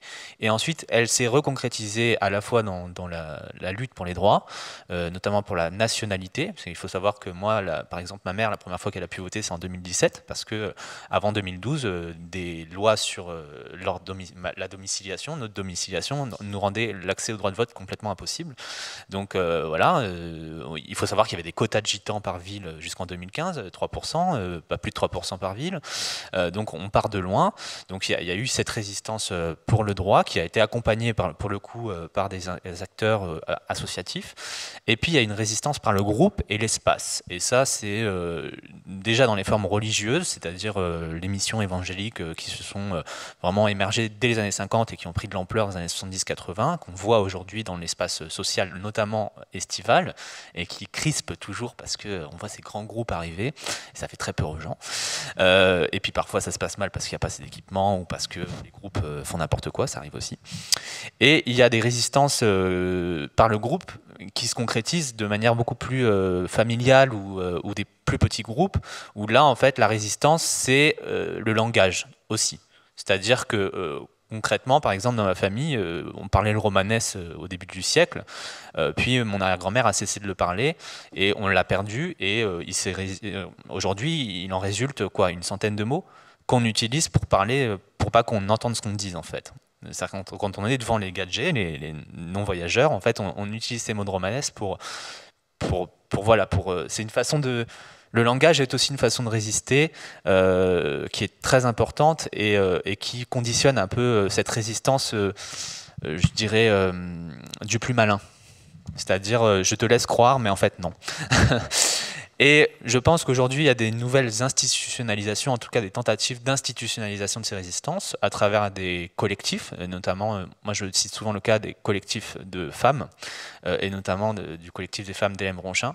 C'est vraiment une révolution dans nos communautés que de voir émerger ces collectifs de femmes, qui est aussi marqués par le patriarcat. Je ne vais pas non plus fermer les yeux là-dessus. Et donc moi j'en suis très heureux. Et voilà, ces résistances qui étaient isolées, parce que très souvent les gens ont toujours résisté face aux pratiques abusives de l'administration ou de l'État, mais c'était souvent isolé, et encore plus isolé du fait du voyage en fait, parce qu'on ne prend pas corps dans un espace, et donc on ne reste pas dans l'espace à l'année, donc on ne se fait pas ces réseaux non plus. Voilà. Et puis il faut dire aussi que les réseaux sur place ne vont pas forcément vers les gens du voyage. La question environnementale est intéressante pour ça, parce que ça rassemble les gens. Personne n'a envie de vivre dans un espace pollué, et lorsqu'un voyageur vit dans un espace pollué, en fait, l'espace il est pollué pour tout le monde.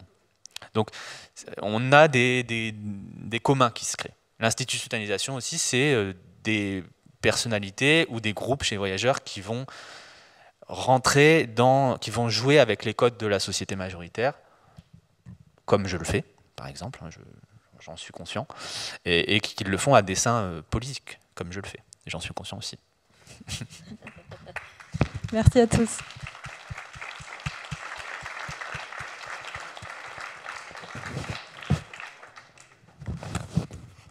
Est-ce qu'il y a quelques questions pour nos invités dans la salle? Il y a un micro qui va circuler, donc... Oui, alors d'abord, merci à vous tous, c'était passionnant. Alors, ce que je découvre le plus, c'est évidemment la question des non-sédentaires. Donc, je ne sais pas quel nom leur donner. Et donc, voilà, les non-sédentaires, je vais dire. Et donc, plusieurs questions viennent donc sur leur nationalité, justement, parce qu'on a de droits que si on a une nationalité. Donc, est-ce que donc, on ne sait pas combien il y a de gens du voyage, on ne sait pas quelle est leur nationalité, sans nationalité, bon, est-ce qu'ils souhaitent en acquérir ou pas? Est-ce que ça leur donne des droits, mais aussi ça les empêche de rester dans leur communauté? Tout ça reste extrêmement flou. Et donc, peut-être à partir d'expériences personnelles, on pourrait concrétiser un peu là, ces difficultés à être dans ce monde. Le haut risque de la sédentarisation, est-ce qu'on peut poser les choses comme ça? Alors, moi, je vous amène toujours à réfléchir sur ces questions en inversant le propos, en fait. Moi, je suis gens du voyage, vous êtes gens du surplace. Donc, vous, en tant que gens du surplace, dans toute votre diversité, voilà, c'est un peu la même chose, en fait, sur les gens du voyage, c'est-à-dire que concrètement, aujourd'hui, les gens du voyage, quand on parle de gens du voyage, on entend français de nationalité, ça il faut être clair, parce que en France, dans le langage public, on distingue, et c'est abusif, mais on distingue les Roms des gens du voyage. Pourquoi c'est abusif? Parce que chez les gens du voyage, il y a aussi des Roms, et que une partie des gens du voyage sont d'origine romani, au sens large. On peut être Sinti, on peut être gitan, on peut être manouche. On est d'origine romani. On peut être rome, on est d'origine romani. Donc il y a plein de sous-groupes différents que je ne maîtrise absolument pas, et je me risquerai surtout pas à un lexique, parce que celui qui se risque à un lexique est perdu d'avance. Ça fait 75 ans qu'on essaye de le faire, personne n'y arrive. Donc je ne me risquerai pas à ça, si ce n'est que c'est important quand même de comprendre sur les dénominations. Si par exemple en Europe, on utilise le terme Rome de manière générique. En France, on utilise le terme gens du voyage de manière administrative et juridique et générique. C'est-à-dire que dans gens du voyage, on englobe plein de gens en réalité. Ce qu'on se rend compte, c'est que quand on regarde qui sont visés par cette catégorie administrative, ce sont en fait les gens qui, dans l'imaginaire collectif, sont des tziganes. C'est pour ça qu'on parle l'antiziganisme. Mais toutes les victimes ou toutes les personnes saisies par l'antiziganisme, c'est-à-dire le rejet quelque part du tzigane, ne sont pas forcément tziganes. Les Yéniches, par exemple, sont un groupe itinérant qui viennent de Suisse et d'Allemagne. Les Yéniches qui sont très présents en France ne parlent pas romanès. Ils sont pas d'origine du nord de l'Inde, etc., etc. Donc là, cette question aussi de l'identification, elle est très importante et elle est complètement différente selon les pays européens. C'est assez intéressant. C'est-à-dire qu'en Europe de l'Est, concrètement, on ne va pas du tout avoir la même appréhension du phénomène et les mêmes structurations, d'ailleurs, politiques, puisque les Roms d'Europe de l'Est se structurent beaucoup plus que chez nous. Nous, on reste dans un flou juridique qui empêche aussi, quelque part, des, on va dire, revendications plus identitaires ou culturelles. Ce qui fait qu'on a aussi ce terme de voyageur qui a émergé. Et peut-être que moi, je vous proposerais d'utiliser ce terme-là. En plus, c'est un joli terme. Moi, je l'utilise chez moi. On l'utilise tout le temps, en fait. On est des voyageurs. Et puis, chez les voyageurs, il y a des Manouches, il y a des Sinti, il y a des Gitans, etc., etc. Non, c'est un choix que je vous propose.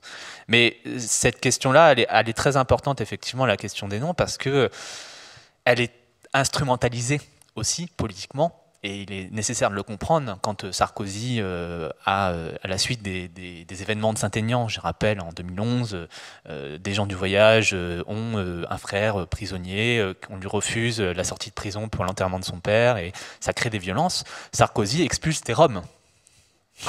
C'est quand même dingue. Quand Macron dit, à la suite de l'événement de Christophe Détinger, qui est un boxeur qui cogne un policier et qui s'exprime, Macron dit « ce mec n'a pas les mots d'un gitan, d'un boxeur gitan », le type est yéniche. Pourquoi il aurait les mots d'un gitan? Et quand bien même un boxeur gitan ne pourrait-il pas avoir les mots de M. Macron? Enfin, voilà, c'est toute cette méconnaissance en fait aussi qui crée quelque part des possibilités d'instrumentalisation de part et d'autre, et ça c'est extrêmement dommageable. Voilà. J'espère avoir répondu. Bonjour. Du coup, c'était super intéressant ce que vous avez dit. J'ai trouvé ça vraiment très pertinent et ça faisait beaucoup écho à mes propres recherches sur les quartiers prioritaires où je vois beaucoup de logiques similaires, notamment de la part des gouvernements successifs vis-à-vis des populations. Vous avez aussi beaucoup parlé des résistances et du coup, par rapport à ça, moi, il y a un enjeu qui m'interpelle, c'est sur la mémoire justement, où la politique de la ville, elle a eu beaucoup d'actions, elle a mis en place beaucoup de choses, enfin beaucoup de choses, non, pas beaucoup de choses sur ça, mais ça a été un enjeu, la mémoire des lieux qui a été rénovée notamment, et sur lesquels elle a beaucoup d'emprise, et sur lesquels les habitants justement, ou les usagers de ces lieux n'ont pas forcément. Et moi, ce qui m'intéressait, c'était de savoir comment vous, peut-être dans vos propres travaux, vous prenez en compte cette dimension de la mémoire des lieux de la part des personnes qui résistent. Comment eux, ils gèrent ça, et comment vous l'observez. Parce que du coup, par rapport aux questions de racialisation, moi j'ai toujours vu ça comme une mise en regard. Tout à l'heure, vous parliez d'une mise en regard de la déviance, des stigmates, etc. Et c'est aussi du coup une invisibilisation des inégalités. Par rapport à cette dynamique de mise en visibilité, d'invisibilisation, la mémoire des lieux, moi, elle m'interpelle, cette question-là. Et donc comment vous avez pu peut-être l'observer en étant sur vos terrains de recherche, avec des gens qui résistent, avec des acteurs publics qui ont une certaine action aussi, soit pour accompagner, soit pour empêcher, je sais pas. Mais voilà, en tout cas, ça me parle. Merci. Ok, oui, ça marche. Merci beaucoup pour votre question.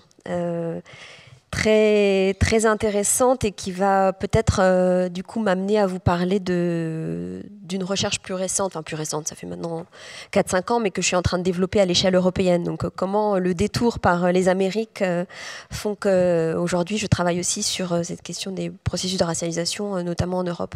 Et moi j'enseigne dans un département où on a des étudiants en master qui travaillent sur l'aménagement touristique des territoires et la gestion et la valorisation touristique du patrimoine.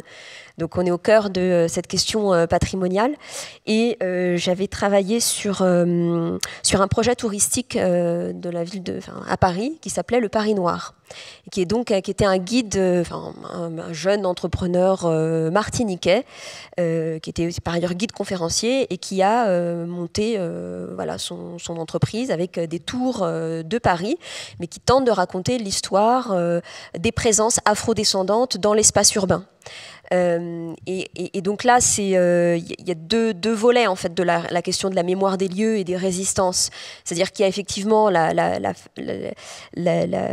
volet contestation. Et on en a beaucoup parlé avec la question du déboulonnage des statuts, des actions qu'on va retrouver aussi dans les territoires caribéens, si je pense à la Martinique. Enfin, voilà, il y a un certain nombre d'actions qui peuvent être menées de volonté de dénoncer les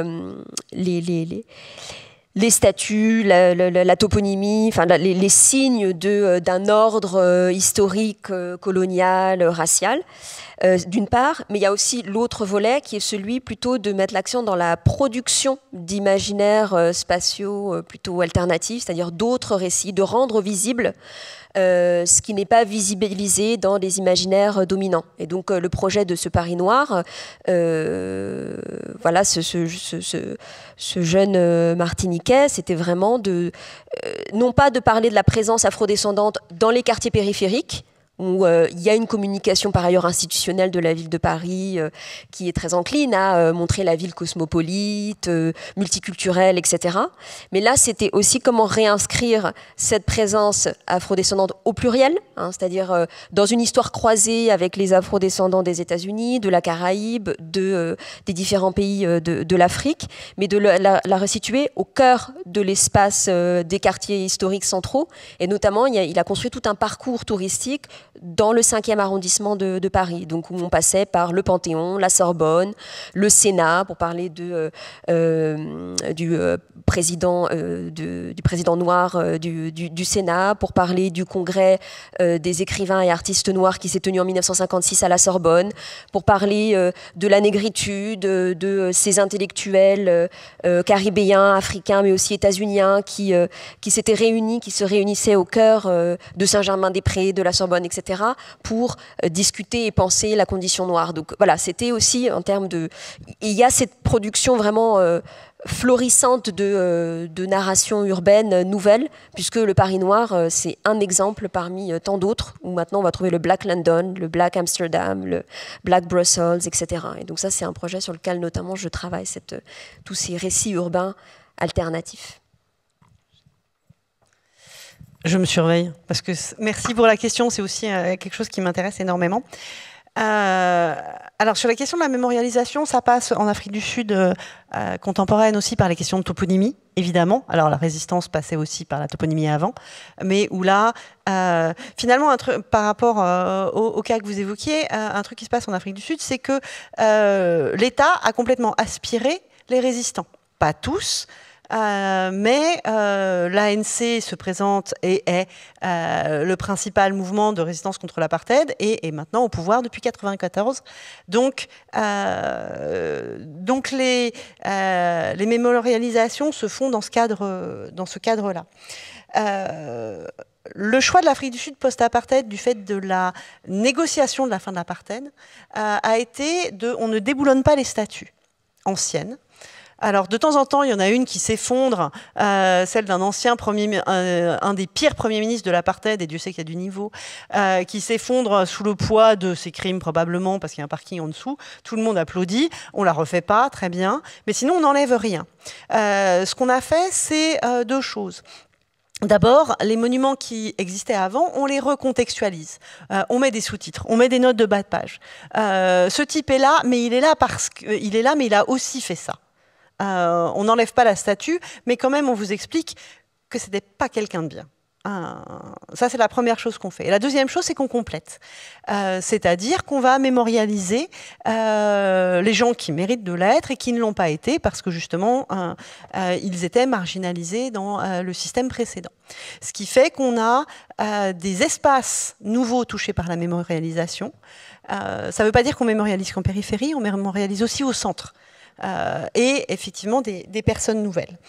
Avec un double jeu, mais qui est plutôt un jeu de complémentaire plutôt que de concurrence, entre des mémorialisations étatiques qui vont faire apparaître les grands combattants de la lutte anticoloniale au moment de la colonisation, contre la conquête coloniale, évidemment les gens du XXe siècle contre la ségrégation et l'apartheid.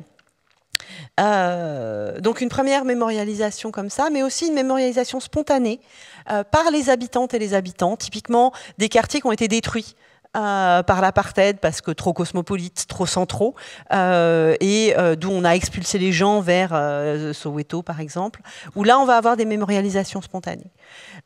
Donc on a effectivement une énorme mise en visibilité qui apparaît, qui est polyphonique, et c'est très très bien. Et qui va, et là ça rejoint ce que disait Linda, et je m'arrête là, parce que sinon je pourrais continuer beaucoup trop longtemps, avec une mise en tourisme et toutes ces ambivalences. C'est-à-dire que du coup, il va y avoir un tourisme dans les townships qui va être aux mains des gens du township ou pas.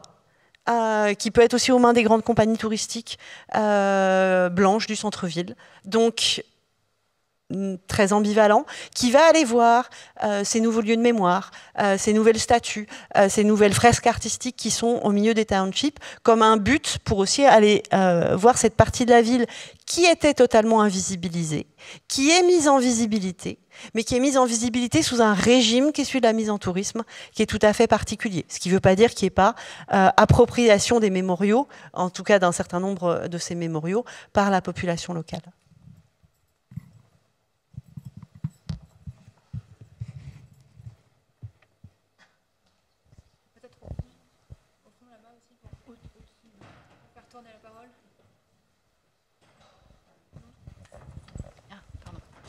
Oui, bonjour. Moi, j'avais une question pour William. Vous disiez que aujourd'hui, la question environnementale avait plutôt tendance à rassembler les gens.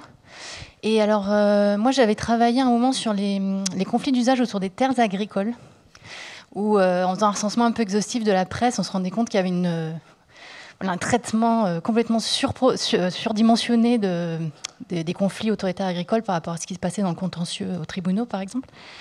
Et je me demandais, la question alimentaire qui monte aujourd'hui beaucoup autour des questions environnementales et qui est directement liée à la question de la protection des terres agricoles, est-ce que c'est pas plutôt aujourd'hui quelque chose, un sujet de dissension?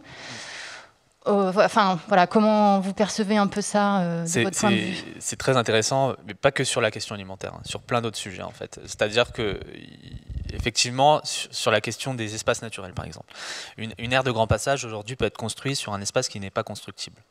Donc pas qualifié d'espace constructible dans les documents d'urbanisme, et ce qui fait qu'il y a souvent une opposition entre nature, protection de l'environnement et gens du voyage. D'autant plus qu'on considère que les gens du voyage polluent, puisqu'ils ont une forme de vie parasitaire, et la forme de vie parasitaire pollue. Voilà, c'est dans l'imaginaire, il y a ça aussi, étayé par un certain nombre de faits divers, de déchets liés soit parce qu'on n'a pas organisé le ramassage des poubelles, soit parce qu'il y a des ferrailleurs sur zone et qu'il n'y a pas eu une bonne communication entre la centrale de ferraille et les ferrailleurs, etc., etc.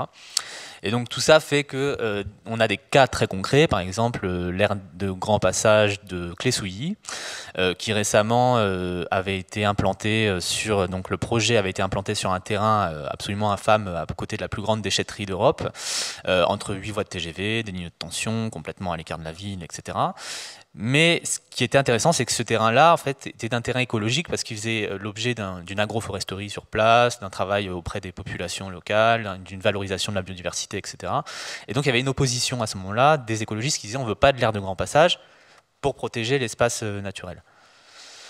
La mairie s'en foutait des écologistes, clairement, voulait à tout prix avoir son aire de grand passage parce qu'une fois qu'elle avait l'aire de grand passage, elle était aux normes de son schéma et donc elle pouvait expulser en moins de 48 heures tous les autres gens du voyage, du territoire. Donc ça, c'est vraiment un enjeu aussi. Et il y a eu une opposition comme ça et finalement, le projet a été abandonné, repris, avec à chaque fois ce prisme environnemental. La question des terrains agricoles, c'est de la même façon. Des fois, ça joue contre les gens du voyage, des fois, ça joue pour eux.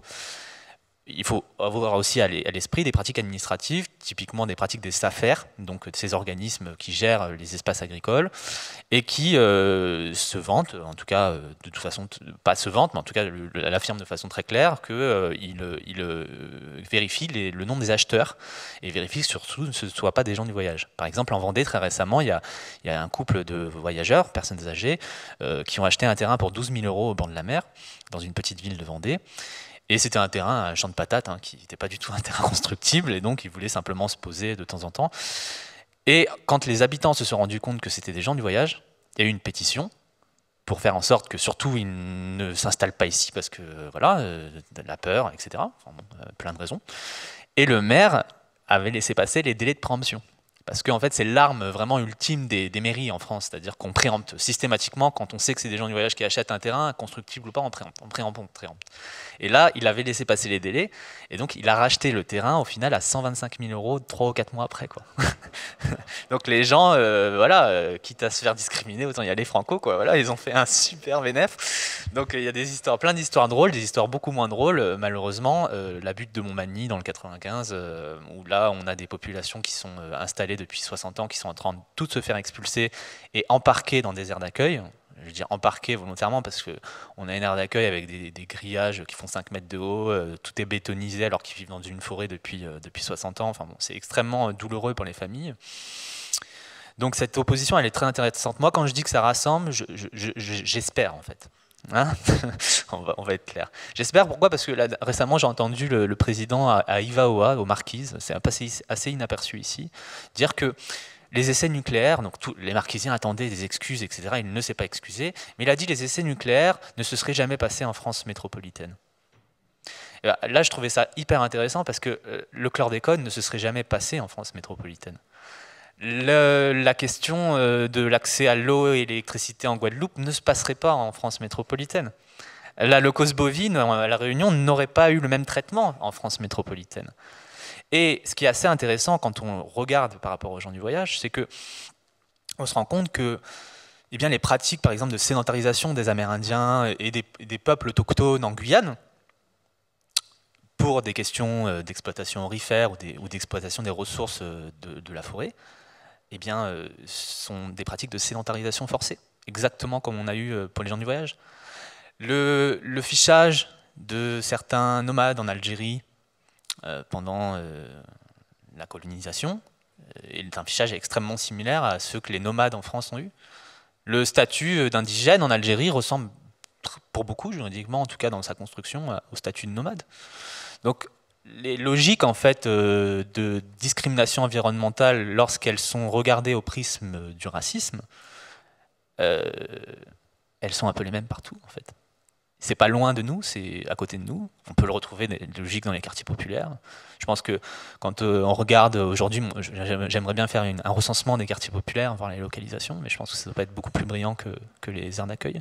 Enfin, quoique. Voilà. Donc oui, ça joue, mais bon, c'est plus un espoir que je lance. Parce que je me rends compte que parfois, effectivement, là typiquement sur une aire d'accueil à Gex, dans l'Ain, il y a un cours d'eau qui passe à côté de l'air, qui est pollué au lixiviate. Et en fait, les habitants de la ville ont commencé à défendre les gens du voyage. À partir du moment où ils ont commencé à comprendre qu'ils étaient empoisonnés par ce cours d'eau, alors même que ça fait 10 ans quand même que les gens vivent entre 2 carrières et un centre d'incinération, et que concrètement, tout le monde est malade sur l'air. Mais voilà, parfois les intérêts se rejoignent. On va peut-être prendre une dernière question.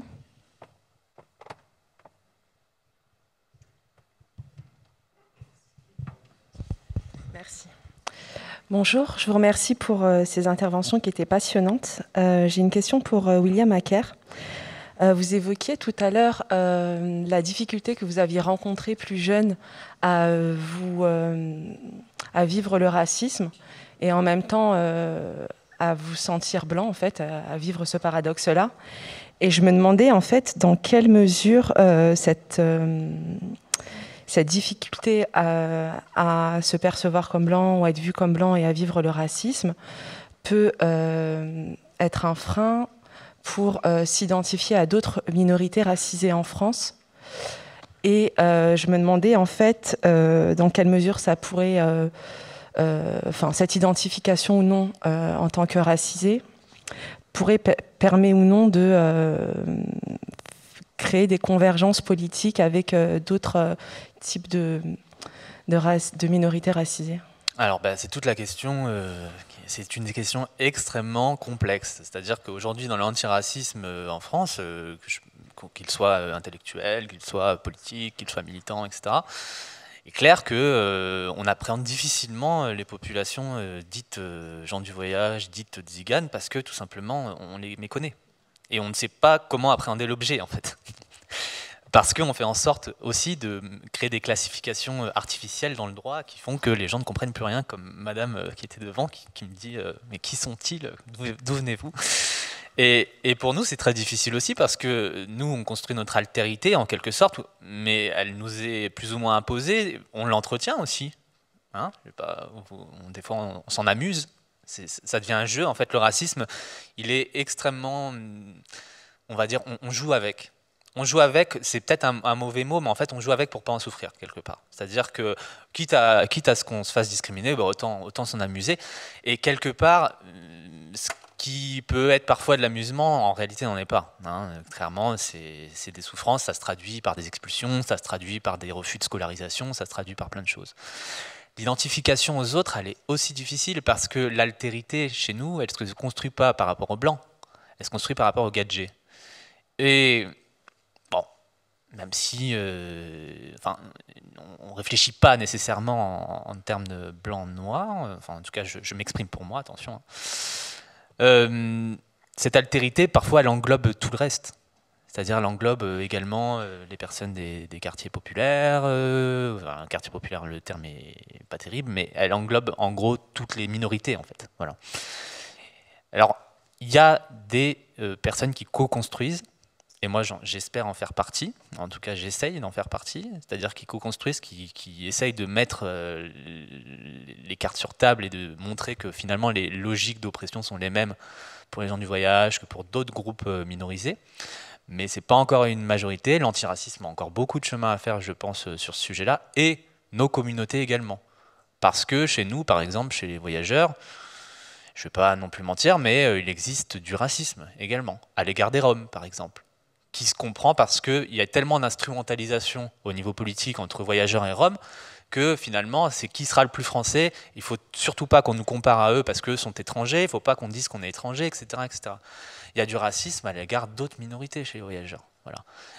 Chez les voyageurs, le vote Front National, malheureusement, enfin je dis malheureusement parce que voilà, j'ai des convictions, mais malheureusement, le vote Front National est très présent, ce qui est d'autant plus paradoxal que la majorité de nos grands-parents et arrière-grands-parents ont été internés sur des questions raciales. Mais parce qu'il y a un vide de discours clair aussi dans nos communautés, un vide de discours qui s'explique parce qu'on ne laisse pas parler, parce qu'on ne laisse pas s'organiser aussi, et parce que, par ailleurs, il y a des défauts intrinsèques chez nous, sur certaines choses voilà, qui font qu'il y a des discours qui ont du mal à émerger. Et je disais, l'enjeu de la parole féminine, elle est extrêmement importante, parce qu'on ne construit pas un discours sans les femmes, en fait. Et actuellement, aujourd'hui, dans l'espace public des voyageurs qui s'expriment, ce sont que des hommes d'un certain âge, parce qu'on a encore cette vision patriarcale du voyageur, cette vision tribale. Vous savez que quand le statut de nomade comportait en fait une appréhension par la tribu, par le groupe, puisqu'il y avait un carnet collectif qui était adossé au statut de nomade. Donc on était obligé de voyager en tribu, et à chaque fois il y avait un chef. Et donc cette vision-là, elle est restée. Voilà. Alors qu'il y a des chefs, FFE, au féminin, et que si on se prive de ces 50% de nos communautés, en fait, on n'exprime rien. On n'exprime que de la violence, que des choses bêtes, en fait. Pas que, mais beaucoup. Voilà, se couper des femmes, pour moi, c'est une hérésie, et ça explique aussi pourquoi il y a un certain nombre de discours qui n'ont pas émergé jusqu'alors, et pourquoi il est si important de soutenir des collectifs comme les femmes d'Hélène Ronchin sur l'aire d'accueil du Nord, dans la métropole de Lille, qui se battent depuis 8 ans dans le désert, mais qui se structurent de façon remarquable et qui sont peut-être un des seuls groupes vraiment, un des seuls collectifs vraiment en lutte aujourd'hui sur ces questions-là.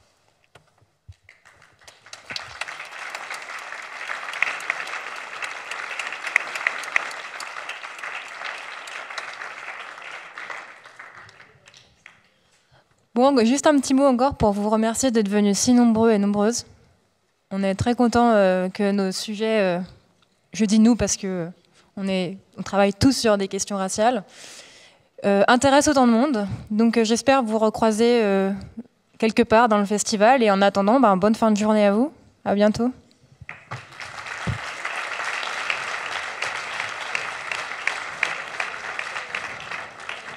Excusez-moi, je voulais juste faire un petit